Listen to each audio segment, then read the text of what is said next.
My son took my house keys in front of the pharmacist and told her I get mixed up with the small ones. He said it gently, as if I were a toddler, and the young woman, who knows I alphabetize my pillbox by color and day, slid her eyes toward me with embarrassment. I stood there with my reusable tote and coupons, 68 years old, the former scheduler at the city bus depot who once rerouted half the fleet during a snowstorm without losing a minute. Leo tucked my keys into his pocket and signed the receipt for my blood pressure medication, like a man signing for a delivery that might explode. When we stepped outside, he handed me the little white bag but not the keys. "You can call me when you need the car, Mom," he said. "It's safer." The humiliation wouldn't have stuck so deep if the next thing hadn't happened immediately. At home, on my kitchen table, his wife Alina had laid out papers with cheerful tabs. I recognized two at a glance: general durable power of attorney and transfer on death, primary residence. My duplex in Maplewood is not a palace, but it's half of everything I own.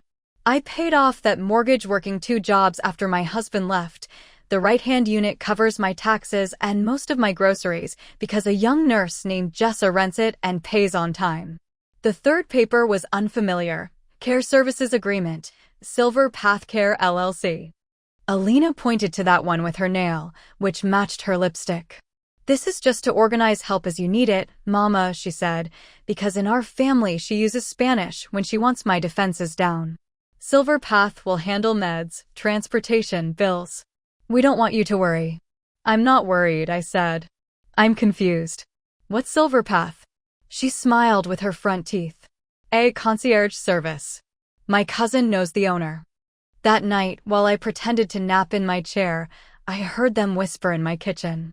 I learned a lifetime ago that if you keep your breathing steady, people will say anything in front of you.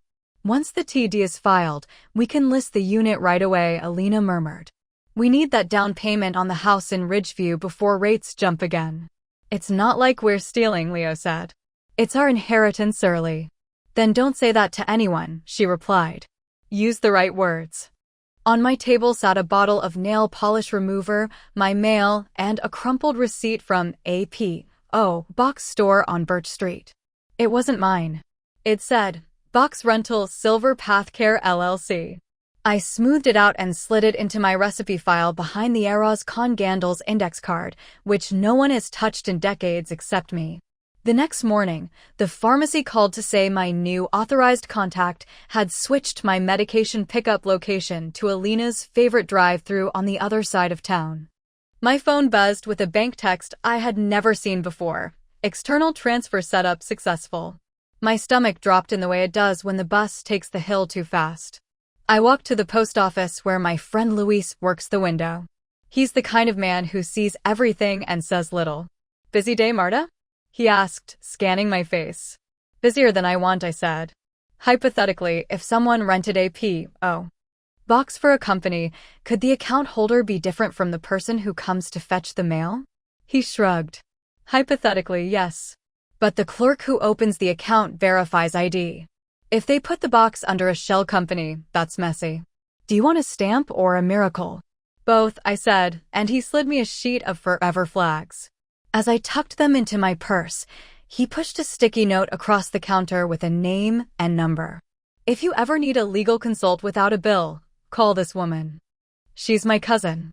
She got my Tia out of a nursing home contract she never signed." When I stepped back into the autumn light, someone was standing by my car. Jessa, my tenant, held a plastic grocery bag with oranges and a handwritten envelope.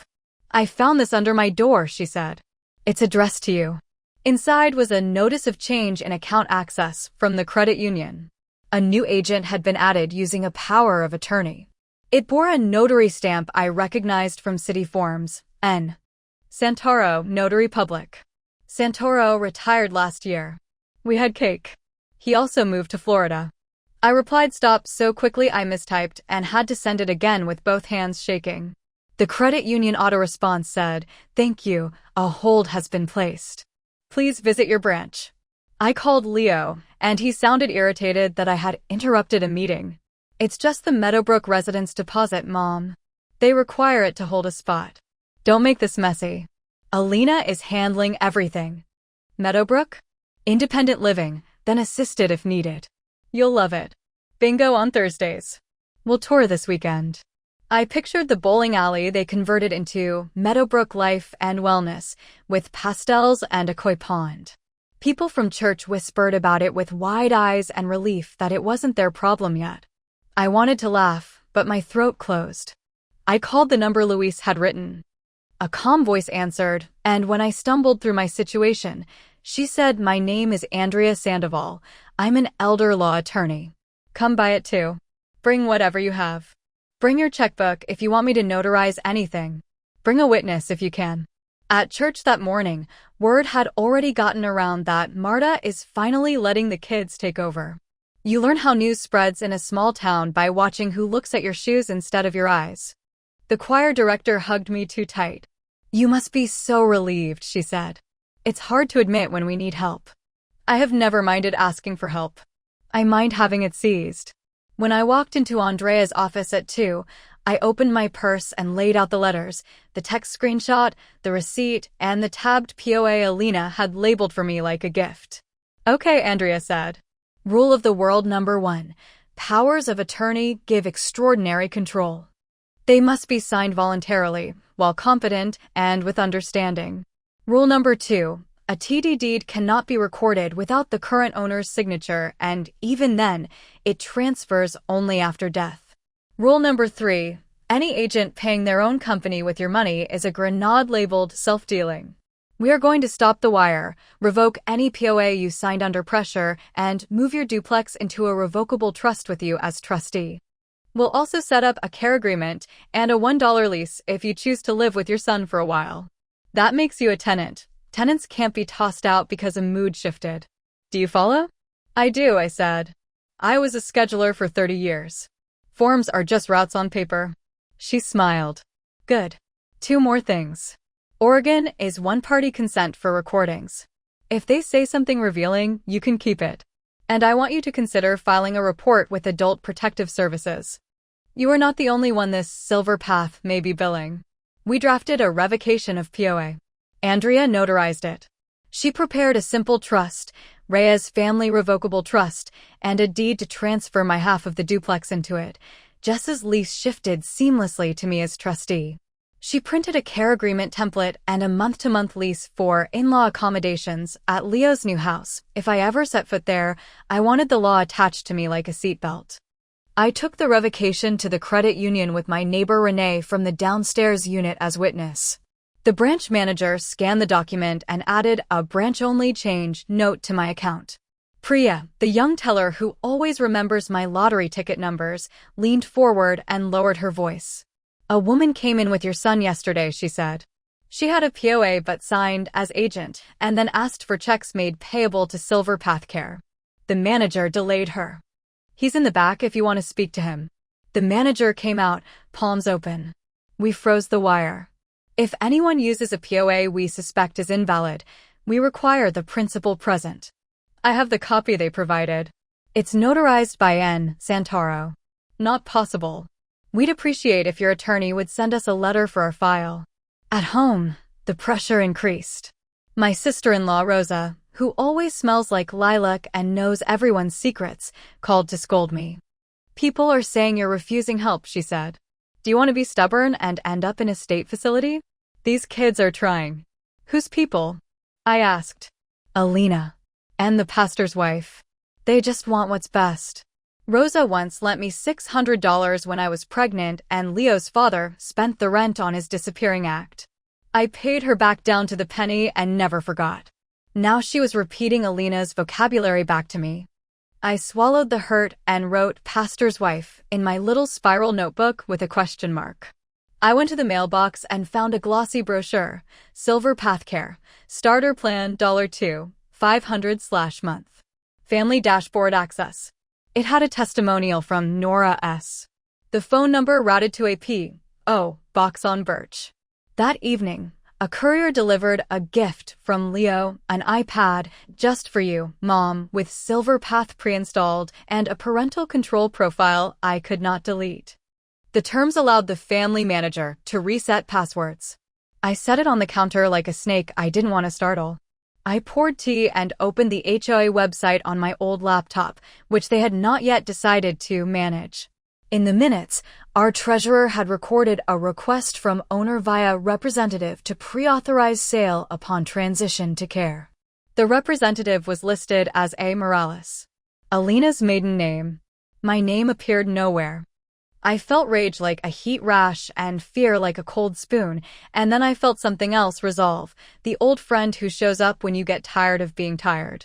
I called Andrea and left a message that I needed language for a cease and desist to the HOA and a letter to Silver Path revoking any permission they claimed. Then at 3 a.m., sitting at my table under the hum of the old light, I made a decision that would look like weakness and work like armor. I texted Leo. I'll stay with you for 2 weeks while we try out the idea of moving. We will sign a care agreement and a $1 lease for the in-law suite before I carry a suitcase across your threshold. I want logs. I want wages. I want rent receipts both ways. If you care for me, we'll honor it properly.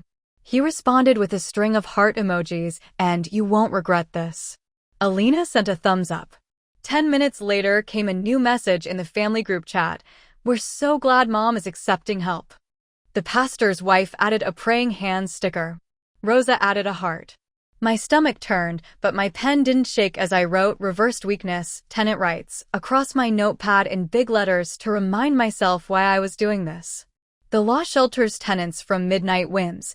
The law also respects logs and wages when Medicaid looks back 5 years and decides what was a gift and what was earned.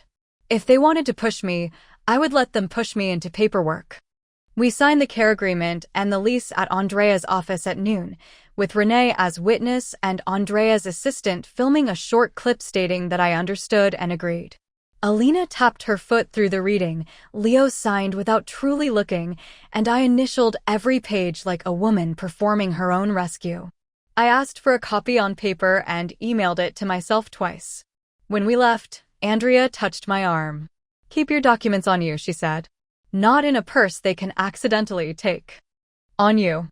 So I bought a cheap travel money belt and slipped the revocations, the lease, the care agreement, and the trust certificate inside, beneath my sweater. When I moved into their in-law suite that evening with 2 bags and my tea kettle, Alina showed me a calendar of med reminders as if she had invented time. The Silver Path nurse will come tomorrow to do a baseline assessment, she said, arranging my toothbrush like a museum piece. It's part of the starter plan. I didn't authorize a starter plan, I said. She smiled the way people smile in infomercials. It's just an evaluation. You'll love her. The nurse wore scrubs without a badge. She asked me orientation questions and wrote nonsense like, client does not know the day, when I answered Wednesday too softly to register on her tablet. I leaned forward. May I see your license? She blinked. We don't show those. I don't show my veins to unlicensed people, I said, and she left with an offended huff. That night, the iPad tried to reset my email password twice. I left it in the hall and logged in from my old laptop to change everything. The next morning, the care agreement's logbook went missing from the counter. Alina shrugged. You must have misplaced it. It's in my belt, I said, and she flinched for the first time. Small victories, new blows. Halfway through the week, my duplex mailbox filled with notices on my behalf. Jessa sent photos, an HOA acknowledgement of listing discussion, a Silver Path invoice for $2,500 due upon receipt, and a letter from a realtor friend of Alina's asking to pre-stage my unit for sale. Andrea sent a cease and desist to all 3 and CC'd APS. She called me at lunch. I want you to hold your boundary, she said. Eat their omelets and tell them thank you, then ask for their logs and your receipts. When they fail, we show it. Also, my intern pulled the LLC records on Silver Path. Organizer, A. Morales. Registered agent, APO, box on Birch. Fake benefactor confirmed. That evening, Luis texted a photo of a page from the post office ledger. A handwriting I recognized had signed for the Silver Path box 3 times last month, A. Morales. My hands steadied. I slept for 4 hours straight. On Friday, Alina cornered me in the kitchen. You've been talking to people, she said. Her voice had lost its honey. If you embarrass us at church on Sunday, you will regret it. Sunday is the raffle for the youth trip, I said. Why would I embarrass anyone? She smiled like ice on a step. Because you like attention. No, I said. I like records.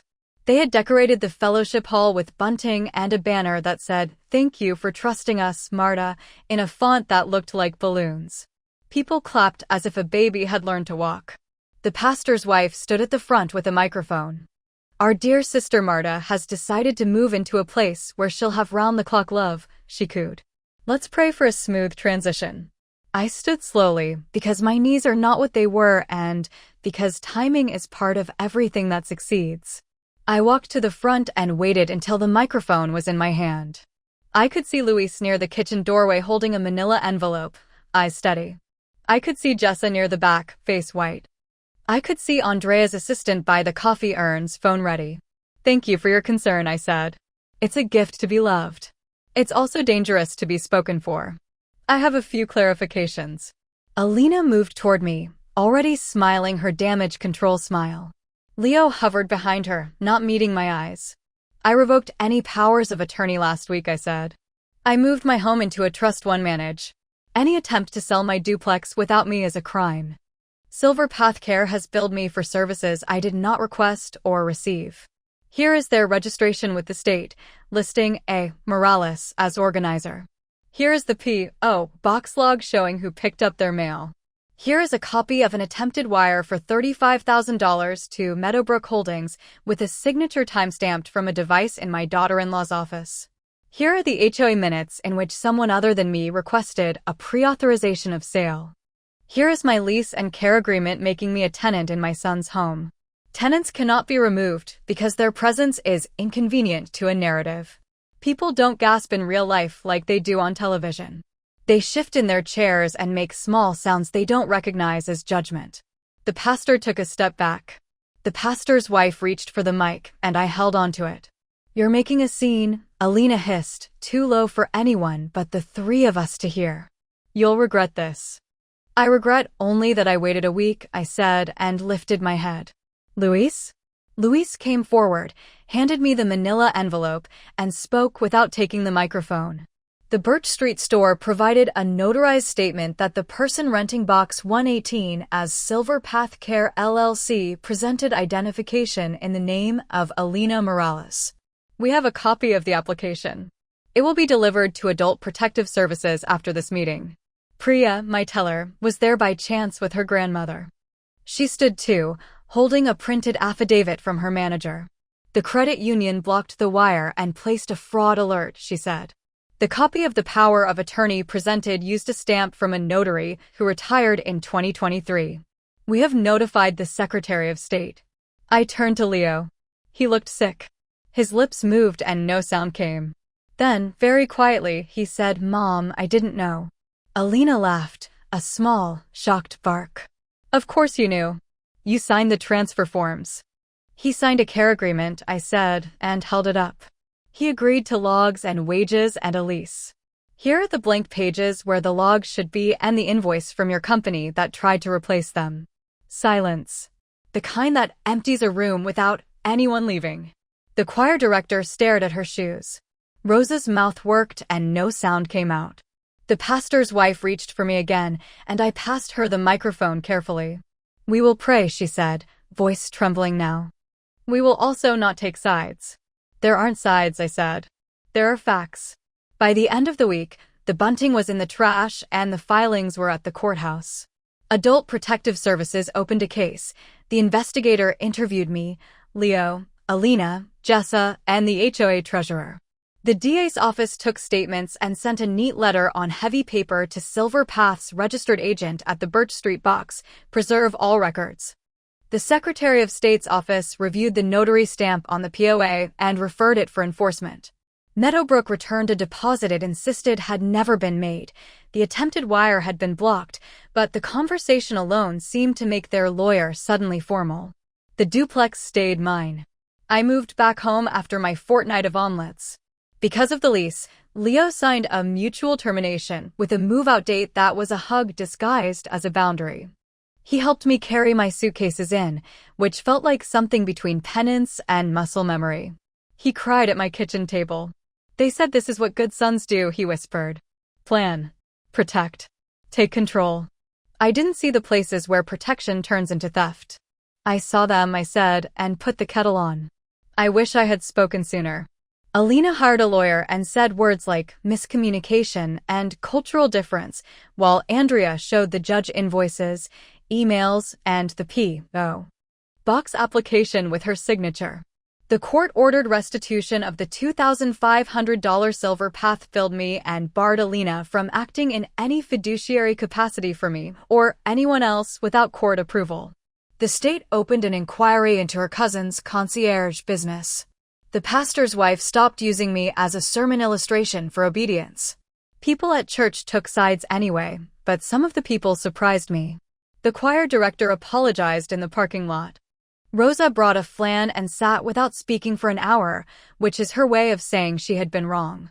Jessa renewed her lease and fixed the fence out back because she said all this had made her want to hit something with a hammer. Luis and I now exchange more than stamps. He brings gossip from the post office, and I bring him homemade empanadas like a thank you that keeps giving. Priya's grandmother joined my Tuesday paperwork group in the fellowship hall, 3 widows, 1 retired carpenter, and me, where we practice making copies, revoking things, naming backups, creating simple leases when kids say stay with us for a while, logging hours so care isn't disguised as gifts, and setting bank passcodes that no one can reset from a family dashboard. We call it strong papers. We laugh more than you would think. The lesson isn't a slogan printed on a mug. It sits in the way I do things now, how I sign only when I understand, how I agree to be a burden on paper because the law, oddly, respects documented burdens more than it respects silent gratitude, how I ask for receipts and wear my money belt like an old spy. The revenge, if you want to call it that, was public and clean and left room for my son to walk back toward me. The justice was watching a room of people realize that kindness wears forms and signatures, not just smiles. Sometimes at night, I stand by my kitchen window and look at the dim porch light over the other half of the duplex. Jess's shadow moves, music leaks, a life keeps going. My red folder, because yes, I finally started using a red folder, sits on the counter where anyone can see it, full of copies and tabs and the shape of a woman who refused to disappear. I ask myself whether I could have stopped this before it started if I had been less polite that day at the pharmacy. Then I think of the pastor's wife's hands shaking when she passed the microphone back, and of Leo's apology, and of Alina's face when Luis said her name out loud, and I decide the timing was what it had to be. Before I sleep, I lay my keys on the table. They make a small sound, and maybe it's only metal on wood, but to me it sounds like a door closing that I chose.